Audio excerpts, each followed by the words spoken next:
I wanted to be a doctor. Last minute decision, wanted to become a doctor, but I couldn't get it. Couldn't get into university to become a doctor. So I said, if it is not the most difficult thing to study, I will probably give it a try to the easiest thing for me, that was languages. What happens is that for public service interpreters, you are dealing with people when people are most vulnerable, when people are sick, and when people are about to lose their freedom or being punished for some errors they've made.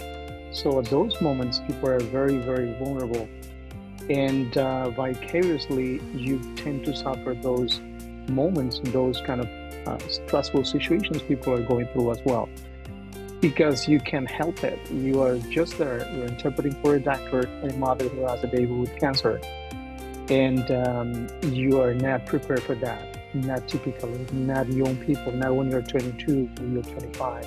You're not prepared for that unless you went through similar situation when you were a child or when you were younger through your family. And if a person comes with a cough or high blood pressure or even high glucose levels and blood glucose levels, that is okay. Anybody can interpret that. But if you just go into this appointment where the doctor is trying to explain that the baby might not make it to the mother just lost another child, and you see that baby right in front of you, you see that mother right in front of the doctor, begging the doctor for a solution, begging the doctor for this baby not to be the second one she's going to lose. Then, if you're not prepared, you're going to melt down. And how are you going to feel? How are you going to handle that situation? Are you going to just forget about that and just focus on the next appointment you have as a staff or as a freelance interpreter? Are you just going to go and just send your report? I just did this. I'm going to make €300 or $300 for this session. Or are you going to be ruminating that conversation for 2 hours, 24 hours, 48 hours, 2 weeks, 2 months? How are you going to get out of that year after you have had, say, 24 sessions for this, only 2 months? Are you going to be okay? Do you feel prepared for that?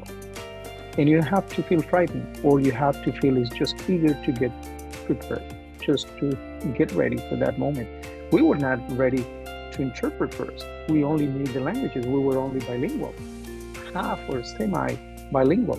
We learned the languages. So we can also learn how to just become able, very capable, just from the emotional intelligence point of view. You just need to prepare yourself. You don't get that preparation in just regular courses, but you have to forgive yourself, because eventually you're going to make a mistake. Eventually you're not going to know all the words. You're going to miss one word, one term, and you have to continue. You cannot just burn out just because you missed one word, one phrase, or one word. We've been researching mental health for about the past 100 years, but we've been dealing with behavioral health only for about the past 50 years. Wow. And it is behavior we're talking about. It is behavior you're dealing with. And how will people behave when they are just in difficult situations? You never know. You have to expect the worst. And you have to perform at your best when they are performing or acting at their worst. Wow. So how are you going to do that? And you have to get out of that session, just reset your mind, and just get into another session and just be as neutral as you've ever been. So this is yes, it is a rough profession.